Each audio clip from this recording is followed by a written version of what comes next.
qui était vraiment satisfaisant, c'était de savoir ce que j'allais faire pendant les 2 années à venir. Et ça fait du bien en fait, d'avoir ma ligne droite, mon projet, savoir que c'est un truc que j'aime bien, qui sortira, qui sera cool, qui sera un bel objet. Si vous avez mis les pieds dans une librairie ces derniers mois, vous avez très certainement vu la BD Sibylline, chronique d'une escort girl.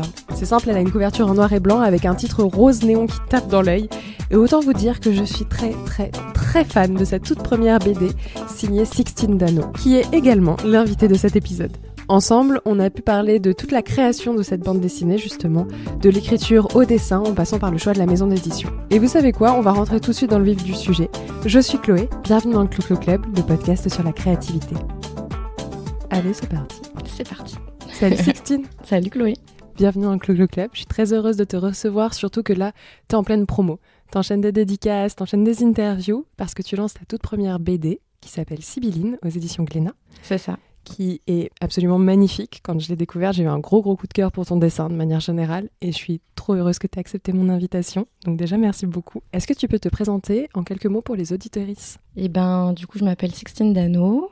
Je suis l'autrice et dessinatrice de Sibylline. C'est ma première BD, comme tu as dit, parce qu'avant, je venais du cinéma d'animation. J'ai fait mes études à Gobelin, à Paris, qui est une école de cinéma d'animation. Et du coup, voilà, à la base, je suis surtout animatrice 2D sur des clips, des longs métrages, des courts métrages. J'ai aussi un peu une double vie d'activiste climat. J'ai fait beaucoup de désobéissance civile il y a quelques années. Voilà, que dire de plus je pense qu'on a fait le tour. C'est un bon résumé. Ouais. Là, on va parler principalement de dessin, de bande dessinée et d'écriture. Mais si jamais tu as envie de parler de climat, n'hésite pas parce que ça rentre un peu dans ma définition de la créativité aussi, à savoir notre capacité à avoir des idées pour répondre à des solutions, enfin des problèmes ou ce genre de choses, et surtout les mettre en action. Pour commencer, j'aime bien donner à mon invité une petite citation qui m'a fait penser à cette personne. Tu vas pas être très surprise. Je te la donne, je te laisse nous la lire et après me dire à quoi ça te fait penser. Je laisse mes os dans les mains des autres pour qu'ils les aiment à ma place. Mais une fois ma nuit finie, mes os sont bien les miens et leurs mains sont parties. Bah ouais, c'est Solane. Je laisse mes os dans les mains des autres pour qu'ils les aiment à ma place. Solane, elle a fait la préface de ma BD. Je suis trop contente d'avoir pu la voir pour ça. Du coup, si vous ne connaissez pas, c'est une musicienne, chanteuse de talent qui a un univers d'ailleurs hyper fort visuellement parlant aussi en termes d'esthétique et autres. Et j'étais très agréablement surprise de déjà trouver son nom quand j'ai ouvert la BD. Mais figure-toi que j'ai eu le temps de lire la BD, de faire ma vie, de préparer cette interview et après de me dire qu'est-ce que je vais lui trouver comme citation. Et naturellement, c'est cette chanson qui m'est venue en tête tout de suite. Je me suis dit, c'est fou, le recoupement entre les deux. Je pense qu'il y a beaucoup de thématiques qu'on a en commun. Et je pense qu'elle a une vision qui peut être similaire à la mienne sur plein de choses, sur ces sujets-là. Et une façon de rendre un peu poétique, doux et délicat des sujets qui sont très graves et violents, sans bien sûr les minimiser, mais plutôt de sorte à attirer le regard dessus et à aussi en faire une sorte de catharsis. Donc elle parle beaucoup du rapport au corps. Cette chanson-là, justement, je pense que ça parle vraiment du désamour de soi, de son corps, du jugement qu'on peut avoir. C'est un peu ce truc d'avoir besoin d'un regard extérieur pour s'aimer. Et c'est des thématiques qui touchent beaucoup mon personnage dans ma BD, qui m'ont aussi beaucoup touché moi, et du coup c'est un peu une façon de clore une partie de ma vie aussi, cette BD, même si j'ai pas traversé les mêmes aventures que mon personnage, mais il y a beaucoup de choses qui sont en commun et qui, je pense, sont aussi au cœur de l'œuvre de Solane. Totalement. Et du coup, petit rappel par rapport à ta bande dessinée Sibylline. Donc, on suit le personnage de Raphaël, qui a 19 ans, qui vient faire ses études à Paris en architecture et qui très vite se retrouve à devenir escorte.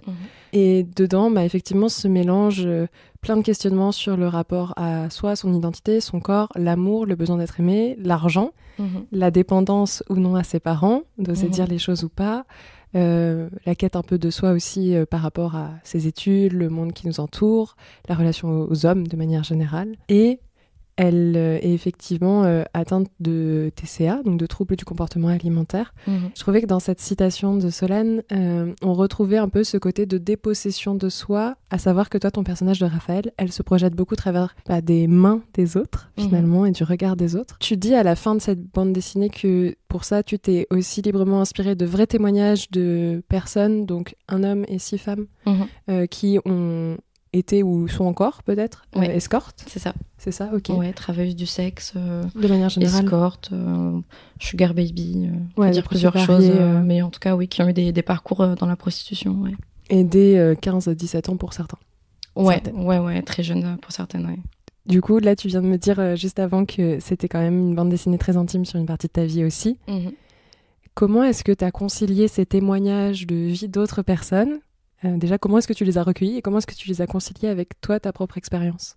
Du coup, en fait, il y a ces témoignages-là, mais en fait, c'est un peu des rencontres sur plusieurs années. Quand j'étais étudiante, déjà, de base, le sujet, en fait, est arrivé dans les médias de façon un peu forte, enfin violente, je dirais même, parce qu'il y a eu beaucoup de témoignages au même moment, un peu, qui sont sortis et qui ont abordé le sujet de plein de façons, parfois très spectaculaire, parfois très anecdotique, parfois très dramatique.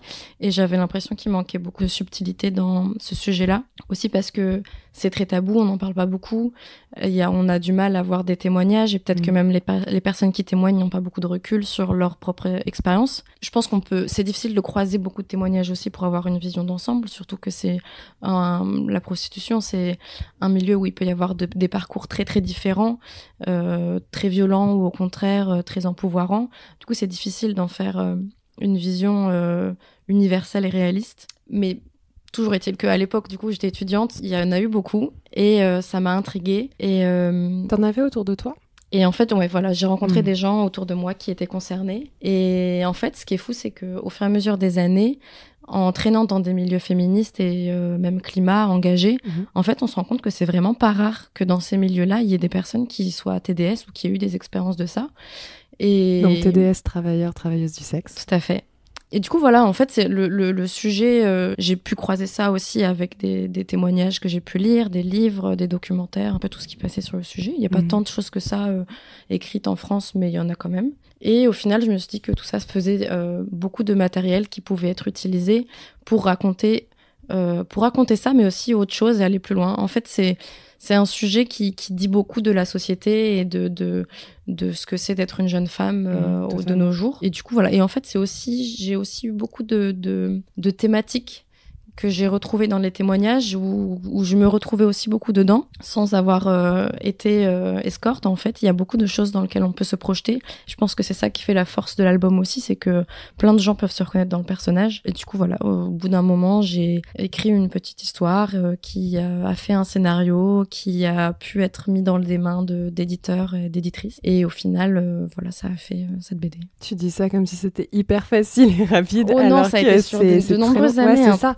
Tu sais, là, on est en 2025 et j'ai commencé mes études en 2014. Et je pense que j'ai commencé à l'écrire 1 ou 2 années après le début de mes études au Gobelin. Ça doit faire une dizaine d'années, quoi, que le projet y germe, mine de rien. T'écrivais déjà à l'époque ? J'ai beaucoup écrit des journaux intimes. J'ai toujours écrit mes idées de scénarios plus ou moins ratés, des rêves, des trucs comme ça. Mais ça, c'était un peu le projet qui était dans mes tiroirs depuis longtemps, un peu toujours là, que je ressortais, que je retravaillais par-ci, par-là, ouais. Je te pose la question parce que ça se sent aussi beaucoup. Tu parles du coup d'apporter de la douceur et un peu de poésie sur une réalité très dure et très crue aussi. Et c'est ce qui m'a marqué à la lecture, c'est que, outre le dessin, on va y revenir, qui est sublime, c'est des personnages hyper naturels dans lesquels effectivement tu peux te reconnaître, mais où tu reconnais forcément des traits aussi de personnes qui t'entourent. En fait, ils sont hyper réels, tous et toutes, à l'intérieur. Toutes et tous, même, plutôt dans ce sens-là. Et ça les rend aussi plus accessibles. Comme tu dis, c'est des témoignages qu'on n'a pas l'habitude de lire ni d'entendre. Et là, c'est raconté comme si, effectivement, j'étais posée avec une pote qui me raconte, dans son intimité, ce qu'elle aurait pu coucher dans son journal intime. Et le personnage de Raphaël, en ça, elle est hyper attachante, quoi. C'est parce qu'il y a de ça, en fait. Il Il y a de l'anecdote qu'on m'a racontée lors d'entretiens, mais il y a aussi l'essence qui est derrière le témoignage. Et ça, c'est aussi croisé en fait avec mes amis, les gens qui m'entourent et tous les personnages. Il y a un peu de moi dedans, il y a un peu de mes meilleurs amis, il y a un peu de mes sœurs. On s'inspire toujours de qui nous entoure. Et je crois qu'il y a une citation qui dit la pire chose qui puisse arriver à une famille, c'est qu'il y a un écrivain qui naisse dedans. Et je pense que ça veut dire ce que ça veut dire. Enfin, et voilà, du coup, tous mes personnages, peut-être que le réalisme qu'ils ont, c'est dû à ça, parce que c'est croisé avec plein de personnes dans mon entourage. Et j'ai une fascination à analyser un peu les comportements des gens et à essayer de comprendre ce qui fait quoi. J'avais pendant un moment une énorme fascination pour le MBTI. Je sais pas si tu connais les 16 personnalités de Myers-Briggs. C'est un prisme de lecture pour essayer d'analyser les personnalités des gens et de comprendre d'où viennent certains types de réactions, de réactions, exactement. Comment est-ce que tu as obtenu ces témoignages, tu vois, à proprement parler? Est-ce que c'était juste des conversations comme ça et puis une fois que le projet était un peu écrit, tu as été demandé à faire des vrais entretiens? Ou est-ce qu'au contraire, ces entretiens, ils sont arrivés en amont de l'écriture? Il y a eu un peu des deux. Comme tu dis, il y a eu des rencontres que j'ai pu faire au cours de ma vie, avant l'écriture de la BD, qui sont apparues quand même dans le scénario au final par souvenir. Et puis aussi, évidemment, en fait, quand j'ai signé le contrat, enfin, avant même de signer le contrat, je voulais vraiment me sentir légitime à raconter cette histoire-là. Et du coup, j'ai vraiment voulu faire des entretiens plus poussés avec des personnes concernées. Et là, du coup, je suis allée sur des sites, j'ai été honnête, j'ai dit je suis autrice, j'aimerais bien faire un livre sur ça. Mais en fait, c'est très dur parce qu'on fait face à un peu un mur du tabou et la peur d'être pas anonyme, la peur de qu'on nous reconnaisse, la peur que ce soit une arnaque. Enfin, il y a plein de choses comme ça qui font que c'est très dur d'avoir des témoignages d'inconnus. Mais au final, je me suis rendu compte que dans mon entourage, j'en connaissais, que il suffisait que j'en parle à un café avec des potes pour qu'ils me disent mais je crois que je connais quelqu'un pendant mes études, blablabla. Et en fait, de fil en aiguille, j'ai pu comme ça discuter avec plusieurs personnes. Et il y a aussi j'ai fait un appel à un moment sur Instagram pour avoir des témoignages sur ce que c'est être une fille étudiante en archi. Et parce que je savais pas comment ça marchait les études d'archi et je voulais savoir quoi. Et du coup j'ai fait un petit verre avec plusieurs meufs à ce moment-là et en fait dans ces filles il y en a une qui avait aussi eu des expériences d'escort girl et c'était complètement par hasard, elle savait pas que ma BD parlait de ça et donc j'ai pu aussi beaucoup discuter avec elle sur ce sujet-là, c'était hyper intéressant. Donc beaucoup de rencontres et de relations de confiance en fait que tu as réussi à créer aussi pour obtenir ces témoignages quoi. Tout à fait. Puis je pense que tu le disais aussi tout à l'heure, tu as fait tes études il y a pas si longtemps et même si le projet, tu vois, il mature depuis 10 ans, l'écart d'âge entre ton personnage principal et toi, il est pas énorme non plus. Maintenant, c'est presque 10 ans quand même. Mais t'arrives quand même, je trouve, à du coup retranscrire une réalité, si tu veux, à laquelle on peut assister sans être totalement déconnecté. Je pense que le recul des années et d'avoir eu des témoignages aussi de personnes plus âgées permet aussi d'avoir eu le temps de conscientiser les choses, même si mon personnage, je comprends pas tout le temps exactement ses choix parce que elle-même ne comprend pas ce qu'elle fait à ce moment-là, mais il y avait quand même l'idée d'avoir fait un peu la boucle sur ces sujets-là avant de pouvoir en parler. Et aussi, je pense que les thématiques qu'elle traverse, en fait, malheureusement, c'est des thématiques qui peuvent traverser les femmes tout au long de leur vie. Ouais, c'est vrai. Et tout ce qui va être le rapport au corps, les troubles alimentaires, mais aussi la peur de la vieillesse, le regard des hommes. En fait, tout ça, c'est des choses qui, malheureusement, peuvent être présentes toute une vie. Et je pense que il en faut des années pour se déconstruire sur ces choses-là. Et aussi la sororité dans les points très positifs, qui est hyper présente dans toute la BD. Puisque Raphaël se fait des amis, et une amie tout particulièrement, qui l'accompagne aussi tout au long de ces expériences-là et qui expérimente elle aussi à sa façon. Je trouve que c'est bien amené aussi d'avoir ce côté justement de se serrer les coudes dans des situations qui peuvent être complexes. Ouais, carrément. Et ça permet aussi de raconter deux points de vue un peu différents. Elles vivent pas des choses radicalement différentes, mais ça permet quand même d'apporter un peu de variété dans les histoires et de confronter un peu des points de vue aussi parce qu'elles ont pas le même point de vue exactement sur la chose et elles prennent pas les mêmes décisions après. Elles le font pas pour les mêmes raisons non plus. Voilà, tout à fait. Moi aussi j'ai 7 sœurs, donc peut-être qu'il y a un rapport à la sororité qui vient de là aussi. 7 sœurs. Ouais. Waouh. On est une famille de 8 filles. C'est impressionnant. Ouais. Comme ça. Je suis la 6e, c'est pour ça que je m'appelle Sixtine. Tout fait sens. Comment est-ce que t'es arrivée chez Glénat avec ton scénario et qu'ils t'ont dit allez, on signe. Bah, c'est eux qui sont arrivés à moi, en fait. Ah ouais? Ok. Ouais. Alors, en fait, à la base, j'avais contacté Dargo parce que j'avais bossé avec eux sur leur page Instagram Matin Quel Journal. Oh, super J'avais chouette. j'avais fait des 11 épisodes de petits strips sur la désobéissance civile. Ça faisait un moment aussi que je bossais dans l'anime et je me disais que j'avais envie de faire un plus gros projet personnel. Et en fait, j'avais ce scénario depuis longtemps dans les tiroirs et je me suis dit, bon, bah, maintenant que j'ai un contact avec une maison d'édition, autant essayer de faire lire ce scénario, voir ce qui vaut. Du coup, j'ai fait lire le scénario à l'éditrice avec qui je travaillais chez Dargo à l'époque et elle m'a dit qu'il y avait du potentiel. Et donc, j'ai pu, avec leur conseil, à elle et une autre éditrice de Dargo, réécrire un peu, faire un dossier que je leur ai redonné, que j'ai donné aussi à Dupuis et à d'autres maisons d'édition. Bref. Et j'ai eu les retours de Dargo, de Dupuis qui ont kiffé. Et en fait, il y a aussi Glénat qui, vraiment par hasard, m'a contacté sur Insta. C'est mon éditrice actuelle qui, en fait, est toujours très à l'affût des nouvelles créatrices, que ce soit dans le cinéma d'animation ou dans la BD ou dans l'illustration. En fait, c'était pile le moment où j'avais ce dossier qui était fin prêt. Et en fait, bah, j'ai eu l'extrême privilège de pouvoir faire un choix. Voilà. Ah là là, ouais. C'est aussi, ça amène aussi son lot de stress et ouais, c'est dur de choisir, quoi. Mais au final, je suis partie avec Glénat. Financièrement, c'était eux qui avaient l'offre la plus avantageuse. C'est un peu peut-être radin de dire ça, mais en vrai dans la BD il y a tellement peu de thunes que non, ça joue beaucoup, c'est du normal, travail, quoi. Être rémunéré pour, c'est important et c'est pas évident du tout. Voilà, en fait on est rémunéré en avance sur droit, donc en fait c'est même pas de l'argent, enfin comment dire, c'est une petite prise de risque pour eux, mais en vrai qui est directement rentabilisée dès que les livres se vendent. Donc en fait c'est même pas du salaire, en fait c'est vraiment juste un pourcentage sur nos livres, quoi. Et on n'a pas de chômage à côté, on n'a pas de congé, donc voilà, c'est un choix qui quand même se justifie, je trouve. Totalement. Et puis après c'est aussi un gage de confiance en ton projet, finalement, de faire une proposition commerciale comme ça. Oui, parce que s'ils investissent de l'argent comme ça, ben, en fait, ça veut dire aussi qu'ils vont devoir rentabiliser et du coup mettre en avant la BD. Et en fait, c'est quelque chose qui peut être très inégalitaire dans le milieu de l'édition. Et c'est vraiment triste de le voir parce que y a des BD qui vont vraiment ne pas être mises en avant, alors que d'autres vont l'être beaucoup plus. Et ça joue vraiment sur la réception et la vie d'une œuvre, quoi. Pourquoi t'as pas décidé d'en faire un film d'animation ? C'est marrant qu'on me pose cette question. Je trouve que ça montre à quel point les gens ne connaissent pas comment ça fonctionne l'animation. Non, mais c'est ça, clairement. Mais tu sais que je pense que ça peut être trop intéressant pour les auditeuristes parce qu'effectivement, je pense que personne n'a idée de tous les rouages et de la difficulté où déjà tu vas trouver une maison d'édition pour une BD, ça paraît être très complexe pour beaucoup de personnes. Ouais, carrément. Mais alors l'animation, c'est encore autre chose. Ah bah ouais. En fait, ça va être 4-5 ans de travail environ, ça va être une centaine de personnes concernées, ça va être de 2 à 8 millions d'euros, parfois beaucoup plus quand c'est des films en 3D avec des gros budgets, je sais pas, genre les films Pixar, hein, c'est du 300 millions d'euros par exemple. Hein. Bon, en France, une série comme Arcane, qui a explosé tous les budgets, quoi. Ouais, voilà, c'est plusieurs millions d'euros. C'est vraiment une échelle radicalement différente.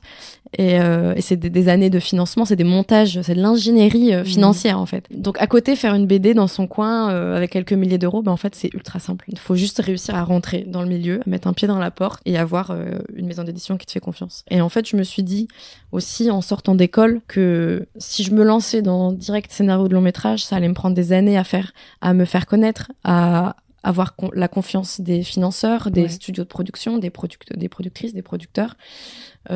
J'allais devoir faire beaucoup de concessions, travailler avec beaucoup de gens, et en fait créativement ça m'aurait éloigné de l'histoire que j'avais. Et au final avec Glénat, j'ai pu vraiment avoir zéro censure, j'ai pu tout dire ce que je voulais dire, tout faire à mon rythme. T'étais libre créativement, complètement même dans les procédés, tout. Ouais, complètement libre. Le scénario avait quand même été validé en avance. Oui, ça. Mais on m'a rien dit dessus non plus. Donc en fait, dès le départ, j'ai pu vraiment faire ce que je voulais et dans un temps raisonnable pour quelqu'un qui bosse seul. Et c'est un luxe qu'on ne peut pas avoir en animation. Mais au final, si j'avais eu derrière la tête l'idée d'en faire un film, ça aurait été quand même aussi la bonne solution parce que c'est beaucoup plus facile d'adapter une BD qui a eu un certain succès en film ensuite plutôt que directement de se lancer en film. Et ça a pas raté parce qu'il y a 4 studios qui ont fait des propositions pour l'adapter là. Donc c'est en discussion. Ouais. J'adore cette info.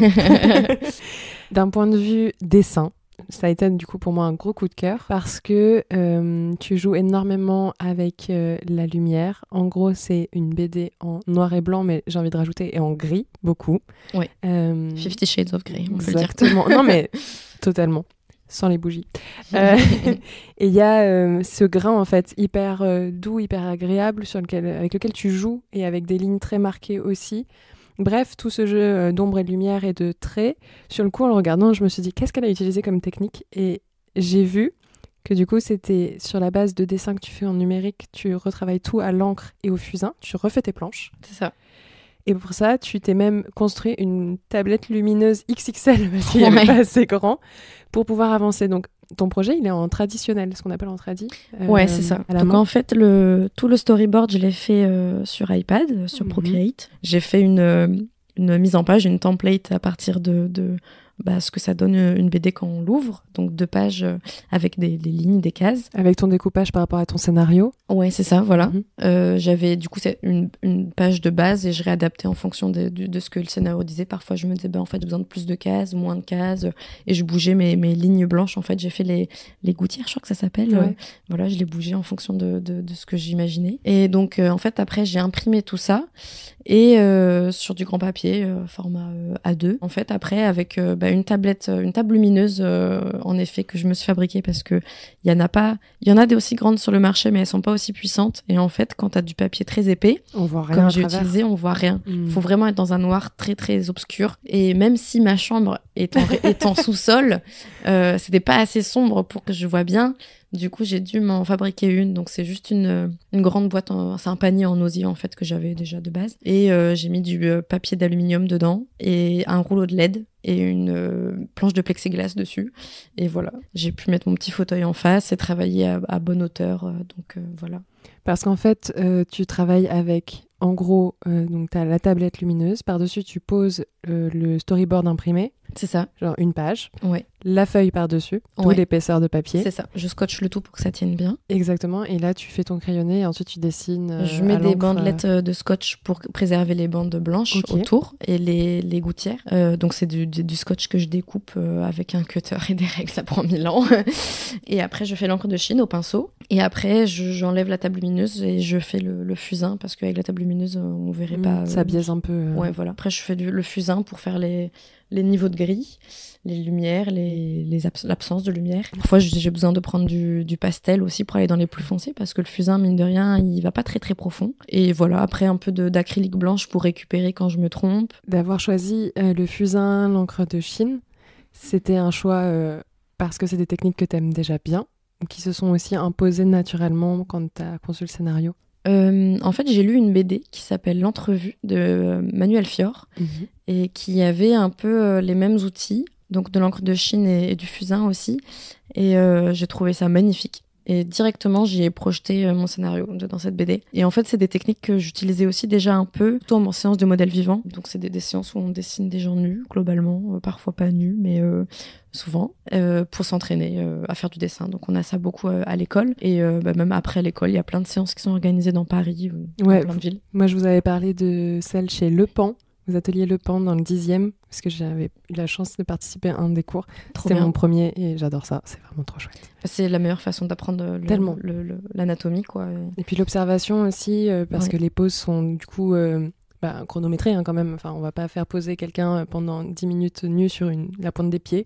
Ouais. Voilà, en fonction des poses, c'est plus ou moins long et ça oblige à saisir tout de suite. Parfois, c'est 5 secondes. Ouais, c'est ça. Et après, ça monte. Après, on fait des poses plus longues. Mais c'est vraiment une super méthode pour apprendre à dessiner. En tout cas, en école de dessin, tout le monde fait ça et pendant des années, quoi. Donc voilà, le fusain, parce que c'est au final assez facile à utiliser, je trouve, dans le sens où on peut le gommer si on rate, on peut foncer, c'est assez malléable en fait. Du coup, j'aimais bien et en fait je pouvais facilement faire des ambiances sans avoir à me casser la tête à trouver des couleurs, parce que je sais pas trop faire des couleurs en tradi pour l'instant et j'avais vraiment envie de faire ça en tradi pour pas passer la journée devant des écrans. Et j'avais envie d'avoir les mains sales à la fin de la journée. Alors, cette satisfaction d'avoir fait ta planche, quoi. Carrément. Dans quelle mesure tes connaissances en animation aussi t'ont servi et t'ont aidé à la conception de cette BD? Je pense que dans l'anime, on apprend beaucoup à narrer par l'image. Et il y a le storyboard, évidemment, qu'on apprend. Mais il y a aussi l'illustration et comment faire des compositions efficaces, comment raconter des choses avec peu de traits, être économique aussi, parce qu'en anime, ça coûte cher, donc il faut être économique.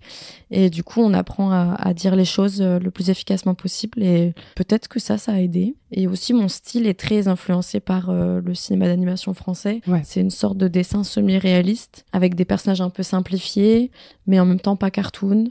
Donc voilà, je pense que mon style est inspiré beaucoup de ce type de cinéma qu'on a beaucoup en France. Et qui marque tout de suite, parce qu'effectivement, en fait, quand tu ouvres la BD, bon déjà, t'as une couverture en noir et blanc avec le titre en rose néon. Ouais, j'adore. T'as du rose néon à nouveau. Ouais. Tu fais OK, on rentre là-dedans. Puis ça repasse à du noir et blanc avec des doubles pages ou parfois en 6 cases au total. On a déjà raconté 2 aventures et on est déjà plongé dans un paysage, un décor. Raphaël, elle est beaucoup statique et beaucoup en mouvement. Il y a un peu les deux qui s'alternent tout du long, qui sert d'ailleurs à l'histoire et le fait qu'elle soit un peu paumée, qu'elle se cherche aussi. Ouais. Elle voyage. Ouais. Elle voyage dans Paris, à travers les quartiers. Elle voyage à vélo. Ouais. Elle change de pays aussi. Elle voyage entre des univers différents, des classes sociales. Et ouais, c'est en ça que ça me fait penser à ton travail d'animation, parce que il y a une fluidité avec laquelle elle se balade en fait de page en page. J'aime beaucoup faire des posings, des positions réalistes. Du coup, ouais, j'ai mis beaucoup d'attention à trouver des jolis cadrages, mais aussi beaucoup des jolies positions pour les personnages, qui soient naturelles et esthétiques. Est-ce que faire une BD, c'était un processus très solitaire? Et si oui, est-ce que t'en as souffert? Oui et non. L'écriture, j'ai dû demander beaucoup de retours quand même, parce que je me sentais vraiment pas légitime à plein de moments. Donc j'ai fait lire à beaucoup de gens. Tu verras dans les remerciements, il y a beaucoup de gens. Il y a beaucoup de noms. Ouais, parce qu'au final, j'avais besoin d'avoir plein de retours, mais même aux étapes suivantes, en fait, au storyboard, au dessin, pour me sentir confiante. Et aussi parce que c'est important d'avoir du feedback quand on fait de l'art. J'ai été entourée de beaucoup d'artistes et de personnes qui ont pu me conseiller, parce que c'est aussi quand même je suis ton entourée milieu, d'artistes quoi. de base, voilà. Et le storyboard, j'ai eu la chance de pouvoir le faire sur iPad et de pouvoir être très mobile. Donc j'ai beaucoup bossé dans des cafés. J'ai passé beaucoup de temps à bosser à la salle d'escalade aussi. Il y a une salle d'escalade à Paris qui est hyper confort pour y travailler. Et du coup, je me suis fait des amis beaucoup là-bas. J'ai aussi pu bosser dans des studios de d'autres personnes. J'ai bossé dans un studio à Lyon de jeux vidéo qui s'appelle Ocellus, où j'ai pu prendre un bureau vide et on m'a accueilli pour me tenir compagnie. Ouais. J'ai pu faire ça aussi dans les locaux de la marque Papa Outan, qui est une marque de pâte à tartiner engagée, parce que en fait j'ai mon voisin de l'époque que j'ai rencontré vraiment par hasard à cause d'un problème de copropriété, on peut dire. Il travaillait là-bas? Ouais, voilà, lui il avait créé la boîte Okay. et ils avaient leurs locaux étaient dans la même rue que chez moi et ils avaient de la place, donc j'ai pu bosser chez eux aussi. Voilà, j'ai squatté un peu tous les cafés sympas de Paris. Et aussi en voyage, je suis allée à Barcelone pour étudier un peu la ville pour la BD, et puis j'ai pu avancer aussi le storyboard sur le chemin. Et après, les planches de BD, vraiment le dessin tradi, là j'ai été un peu plus enfermée chez moi, parce qu'il fallait quand même que je puisse avoir tout mon matos, et la table lumineuse, ça prend de la place. Et donc j'ai été beaucoup moins mobile. J'ai quand même eu la chance de pouvoir faire un mois à Ocellus, à nouveau aussi, le studio vidéo, où j'ai pu là-bas amener tout mon matos et faire aussi des planches. Donc c'était drôle parce que j'avais pas ma table lumineuse là-bas, mais il y avait une table transparente, une table basse comme la tienne un peu, tu vois, j'ai mis une lampe en dessous et je pouvais me casser le dos pour faire mes planches par terre, mais c'était efficace. Mais la fin, c'était quand même solitaire chez moi. Mais j'aime bien. Moi, j'aime bien. Je me mets des podcasts, des séries, des documentaires, et je me fais tout Arte, tout France Inter, de France Culture en long en large, et je me cultive en faisant mes petites planches et personne me dérange. J'aime bien. Ton petit rituel, quoi. Ouais. Même si parfois ça fait un peu péter des câbles. Mais heureusement, je suis entourée de beaucoup d'amis à Paris, et du coup, j'ai ma petite sœur qui habite à côté de chez moi aussi, donc je peux voir beaucoup de monde le soir après mes journées. Ouais, et puis si Glénat en plus te laissait beaucoup de liberté par rapport au rendu et autres, je suppose que... On avait une deadline, on voulait vraiment qu'elle sorte pour le festival d'Angoulême. Donc il y a eu un moment où quand même j'ai fait le calcul et je me suis dit oula, il faut vraiment que je fasse tomber les 2 planches par jour parce que sinon je vais pas y être. Donc j'avais quand même un peu cette discipline que je devais tenir, mais qui au final m'a quand même permis d'avoir mes week-ends tranquilles et j'ai essayé d'avoir des horaires de bureau normal quoi.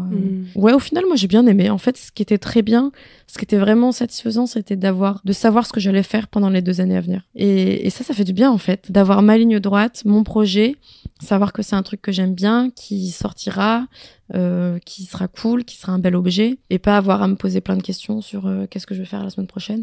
Parce qu'en fait, dans l'animation, on est intermittent du spectacle, et en fait, on bouge beaucoup de studio en studio, on fait des prods qui peuvent parfois être de quelques jours, parfois de quelques semaines, parfois de quelques mois, mais c'est rare qu'on reste plusieurs années dans la même boîte. Donc c'est très mobile et ça peut avoir son lot de stress. Alors que là, mes 2 prochaines années, je savais que j'allais bosser sur mon projet et que ça allait être cool. Donc c'était bien. T'as une forme de stabilité en fait qui découle de ce projet aussi. Ouais.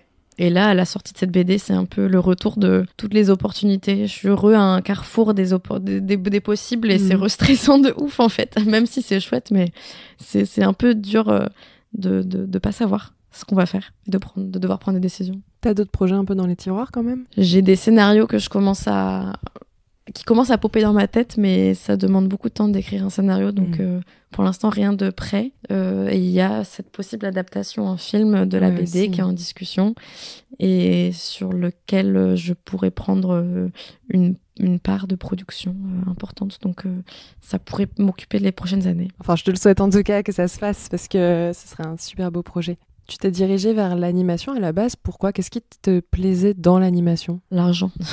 Je rigole, mais en même temps pas vraiment, parce que quand j'étais petite, je voulais être soit architecte écolo, soit dessinatrice de livres pour enfants. Et ma tante qui était architecte m'a dit, ça va être galère de faire que des projets écolos si t'es architecte, et puis tu vas pas dessiner, donc tu vas t'ennuyer. Donc je l'ai pas fait. Mais au final, tu vois, ma passion pour les maquettes et l'architecture, je l'ai un peu mise dans cette BD au final. Et les livres pour enfants, on m'a vite fait comprendre sur des sites, par exemple Café Salé à l'époque, des forums de dessin. Très bien, ouais.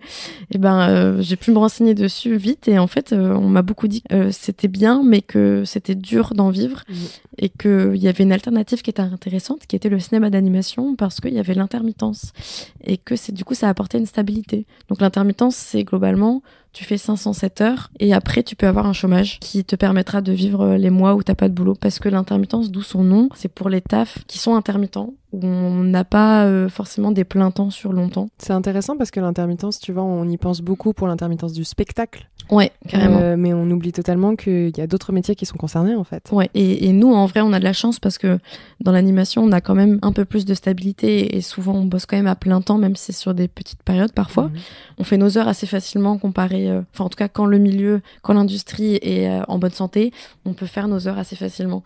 Alors que des comédiennes, par exemple, vont plus galérer à avoir leurs heures parce que c'est plus ponctuel, encore plus pour eux, quoi. Ouais. Et du coup, c'est pour ça que j'ai fait de l'animation, surtout que c'est un taf qui a aussi besoin de beaucoup de compétences en dessin, surtout en fait même, et du coup qui peuvent carrément servir pour faire de l'illustration ensuite.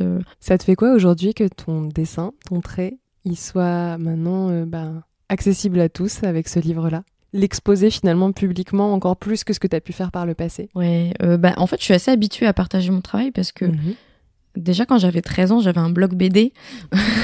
Ça s'appelait comment ? 16's blog, je pense. Je crois que c'était ça. Non, mais les blogs BD, c'était incroyable. Enfin, je me suis fait tellement de potes via ce biais-là, c'était génial. Mais c'est une époque dont on ne parle pas assez. Non, je suis bien d'accord. Mais merci fou. À Boulet et à d'autres auteurs et autrices de BD de s'être lancés et de l'avoir fait, parce que ça a ouvert un boulevard pour tous les étudiants et tout ça. Ouais, bien sûr. Boulet, ils ont commencé à cette époque-là. Digli, incroyable. Mais oui.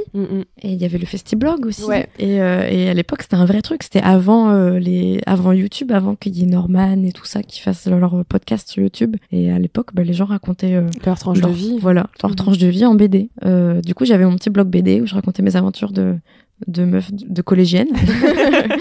Et je partageais aussi beaucoup mes dessins sur des forums de dessin, donc Café Salé, mais aussi les forums jeux online, parce que j'étais une grande joueuse de Dofus et je faisais beaucoup de fan art de Dofus. J'adore. J'adorais vraiment. Je pense que j'ai appris beaucoup en dessinant des choses de Dofus. Mais Dofus, c'est hyper bien dessiné. Mais oui, c'est français. En fait, français, c'est ce style-là un peu semi-réaliste que j'adore. Et oui, en fait, je faisais des fanarts pour les signatures de mes coéquipiers de guilde sur le forum de notre guilde, en fait. Voilà. Je mettais en scène leurs personnages. En fait, dans Dofus, il y a un truc qui est frustrant quand on dessine, quand on aime bien les belles images, c'est que tout est en isométrique. Ouais. Donc ça veut dire qu'on est un peu une vue d'au-dessus où il n'y a pas vraiment de perspective. Et moi, quand j'y jouais, je visualisais tout le temps les choses en mode cinématique, comme si on était dedans, comme si on avait une caméra dedans et pas vu du dessus. Et du coup, j'avais trop cette envie de faire des illustrations pour montrer les personnages comme si on était dans un film. Et du coup, j'adorais faire ça. Donc j'ai fait beaucoup de fanart à l'époque. Et en fait, ce qui était trop bien, c'est que tous les forums sur lesquels je postais, il y avait une sorte de critique constructive et bienveillante qui était tout le temps là, de la part des autres artistes et de la part du public, qui aimait beaucoup aussi ces fanarts. Et du coup, on pouvait y avoir beaucoup de retours. Et donc, très jeune, j'ai été beaucoup conseillée pour les choix artistiques, les choix de carrière aussi dans le cinéma d'animation, dans le dessin de manière générale. Mais un livre, c'est quelque chose. Hein. Franchement, c'est un objet, un bel objet. En plus, Glénat, ils font des beaux livres. Ouais, c'est ça, il est grand, il est épais, hyper beau. Il y a beaucoup de pages. La couverture, elle est toute douce. Les pages à l'intérieur, elles brillent un peu. Enfin, on a un petit Pantone sur la couverture qui brille. On a même un petit sticker sélection du Pop Woman Festival. Enfin, c'est un bel objet. Je suis fière de l'avoir fait et de le partager surtout parce que maintenant, il est accessible à un encore plus grand nombre de personnes et un public que je connais pas, quoi. Ouais. J'ai ce que je vois passer. Plein de beaux retours. C'est trop bien. Ouais, il a été beaucoup lu par la presse. Et là, on en a déjà vendu 8000, je crois. Ce qui est un très bon démarrage en BD. Pour une première BD, encore plus. Ça t'aide un peu par rapport à ton syndrome de l'imposteur que t'avais au moment où t'écrivais? Carrément. Ouais. Mais c'est fou parce que ça reste quand même. Hein. Beaucoup. Hein. Là, je me demande pour éventuellement faire une deuxième BD et je suis déjà en train de me dire ah ouais, mais est-ce que je vais réussir à écrire sur d'autres sujets? Là, c'était un sujet qui me tenait beaucoup à cœur, que ça fait des années que je travaille. Est-ce que je peux réussir à me reprojeter dans d'autres sujets à nouveau? Et en fait, c'est bête parce que j'oublie. En fait, instantanément, après avoir fait la chose, j'oublie que c'était dur de le faire et que j'ai mis des années à le faire et que c'est normal et qu'il faut faire confiance au processus. Trust the process. En fait, à chaque fois, je devais me le répéter en faisant la BD parce que à chaque fois, je me disais, cette page-là, ce passage-là, je pense que je vais avoir du mal à le faire. Ah, cette planche-là, ça va être le truc qui va me faire bloquer. Et en fait, à chaque fois, j'étais pas bloquée. En fait, j'arrivais à trouver des solutions. Mais à chaque fois, j'étais quand même persuadée que j'allais pas y arriver à un moment. Et en fait, faut faire confiance dans le processus. Et on y arrive au bout d'un moment. Et puis en plus, comme tu progresses en fait d'une planche à l'autre, évidemment que à chaque fois tu vas trouver quelque chose de difficile et puis la fois d'après ça ira mieux. Ouais. Mais du coup, t'es confronté à une autre nouvelle situation, donc à nouveau de la difficulté. Alors que quand tu regardes en arrière tout ce que t'as fait, la progression aussi, je suppose, de ton travail du scénario, du storyboard jusqu'à là l'objet final. Sur en plus tout ce laps de temps aussi, t'as appris tellement de choses.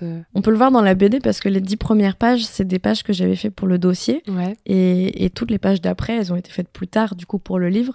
Et donc, je pense qu'on peut comparer les dernières pages du livre aux premières. Les yeux affûtés pourront se rendre compte un peu de la différence de style et de l'évolution. Mais par exemple, j'ai dû restoryboarder tout le début de la BD parce que je m'étais grave améliorée en la faisant. Donc, j'ai dû refaire une passe pour améliorer le début comme la fin était et avoir une homogénéité. Et d'ailleurs, quand je faisais les pages finales au fusain, je prenais des pages un peu au hasard parmi la BD. J'ai essayé de pas le faire de façon chronologique pour pas que ça se voit trop, que je m'améliorais au fur et à mesure de la BD. Et du coup, comme ça, on a un certain équilibre dans le niveau, je pense. Ça se voit pas, ça se sent pas. Après, je suis pas experte non plus, mais j'ai une petite question portrait chinois pour toi. Je t'en avais parlé un peu au début.